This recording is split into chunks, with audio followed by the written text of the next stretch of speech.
Bă, dar eu ce fac mai aici?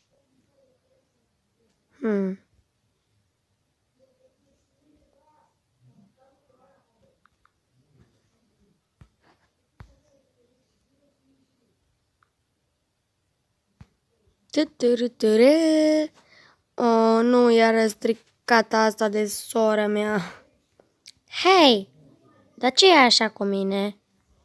Uite, plus că tu trebuie să faci sport. Uite ce gras ești. Stai, n-ajung la tine atât de gras ești. Ești gras de puți. Hai, trebuie să faci neapărat sport. Ești mult prea gras. Taci că nu sunt gras. Și dacă mă enervezi, te bat. A, da? Și dacă te spun lui tati, Tata e plecat în aventură. Da? Nu poți să-i spui. a, da?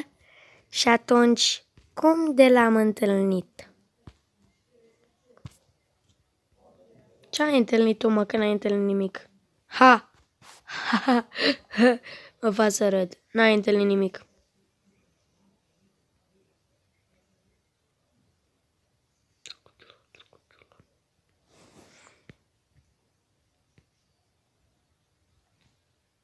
Așa că, dacă mă enervezi, îți iei mare...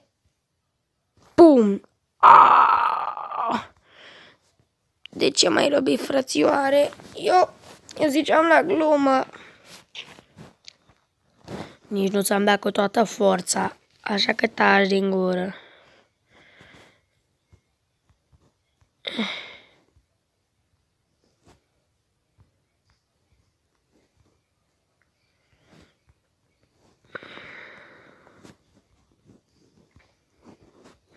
Ok, acum că m-ai enervat, nu te-ai pus bine.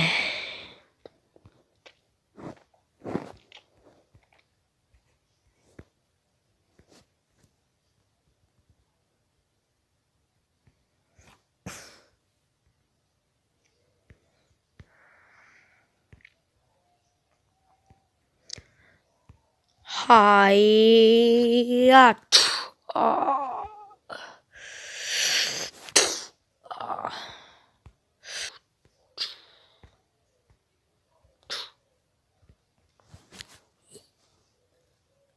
Cum de poți să mă bați așa?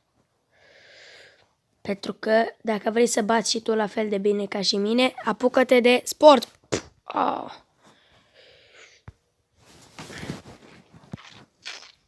Mă dau bătut.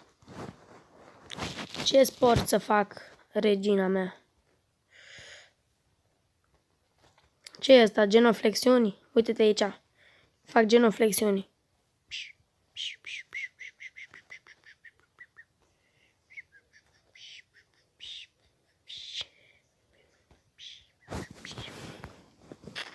Fă flotări.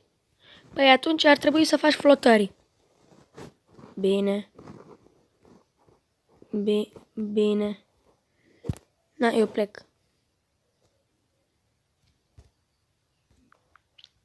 O flotare, 2 flotări, 3 flotări, 4 flotări, 5 flotări.